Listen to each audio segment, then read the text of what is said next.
رمضان تجلى وابتسم طوبى للعبد إذا اغتنما. Assalamu alaikum wa rahmatullahi wa barakatuh. Characteristic number 5, avoiding laziness. So you know when you get that feeling, you're sitting at home or you're sitting in the library and you know you're supposed to be doing something. Maybe you have some homework to do, you need to read an assignment, your parents asked you to do something. There's just some tasks that you needed to do throughout the day, you know, that is useful, something important, right? And then you have this feeling of that something inside you is telling you, nah, just leave it, you know, push it off till tomorrow, just, you know, you have more time. This is shaitan, this is a disease of shaitan that is stopping us from doing something good. We know we should be doing something, or we are wanting to do something, but this voice inside of us is telling us to push it off.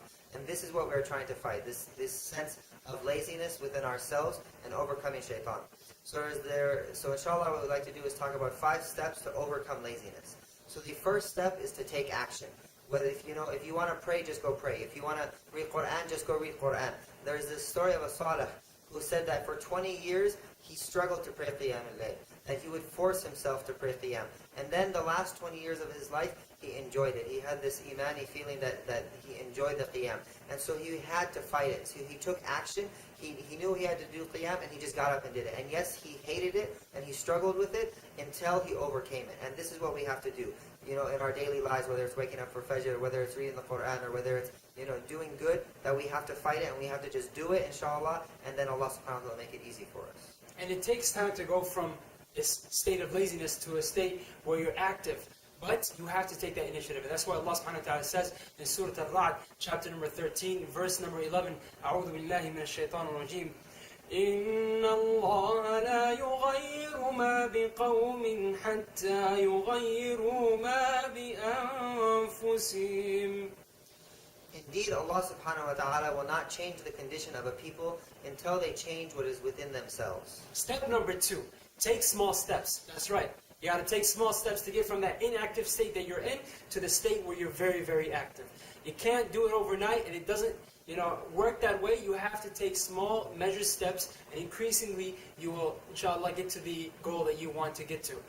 If you look into Ramadan, for example, Ramadan, we all want to benefit from Ramadan, and let's say reading the Qur'an. You want to continuously read the Qur'an after Ramadan and feel like you are connected with the Qur'an. So in Ramadan, we're not overburdening ourselves by reading so much on one day and forgetting about the Qur'an and being lazy for the rest of Ramadan. We're continuously reading the Qur'an, even if it's 5 ayahs per day. You're reading something small so that something is building, a connection is building. And then after Ramadan, wallahi azim, you'll feel like you are missing something when you don't read Qur'an that day, even if it's as small as 1 ayah or 2, 3 ayahs.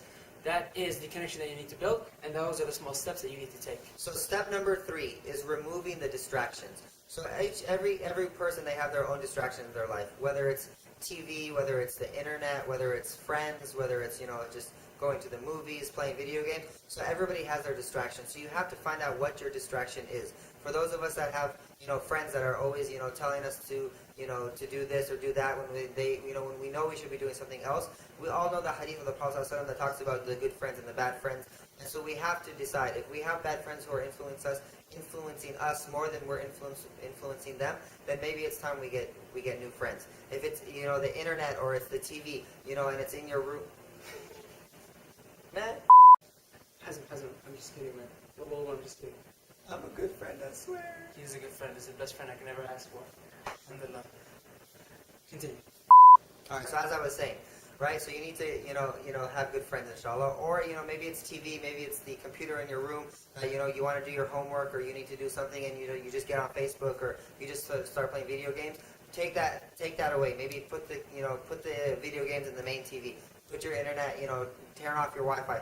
Take the distraction away so that you can focus on what you need to do, inshallah. Step number 4, find motivation. You know that you have a long way ahead of you, and it's going to be filled with trials and tests and tribulations, and you're going to be disheartened and discouraged sometimes. Make sure you know how to motivate yourself. Let's take Ramadan, for example. When we read... Woohoo! Mercy!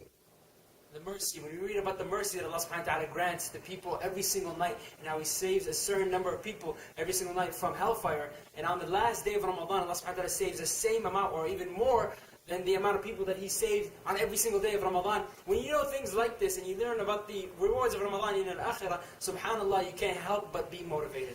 And step number 5 Right? So as we said, the motivation is there. That we know the motivation is in akhirah. But what about in this life? So we need to reward ourselves in this life so that we can continue to get through what we want to do. Whether it's, if I do this task, I'm going to, go watch a movie, or I'm going to reward myself with an ice cream cone, or whatever it is that you like.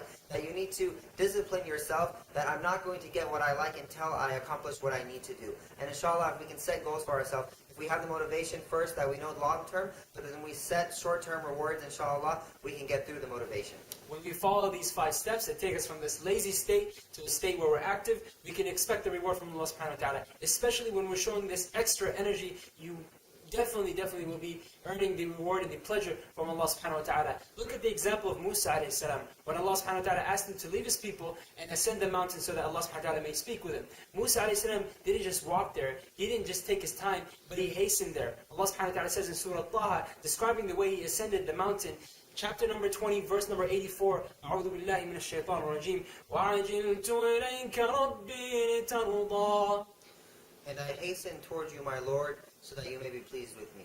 So picture this, your parents ask you to do something, or you have an assignment at work, and you really want to do well. You want to please your parents, or you want to show your teacher that you know your stuff, so you put that extra effort, right? And then you go to your teacher or your parents and you show them their work, and they're so pleased with you because they did so much. Here Allah subhanahu wa ta'ala is saying that, or Musa, he wanted Allah subhanahu wa ta'ala to be pleased with him.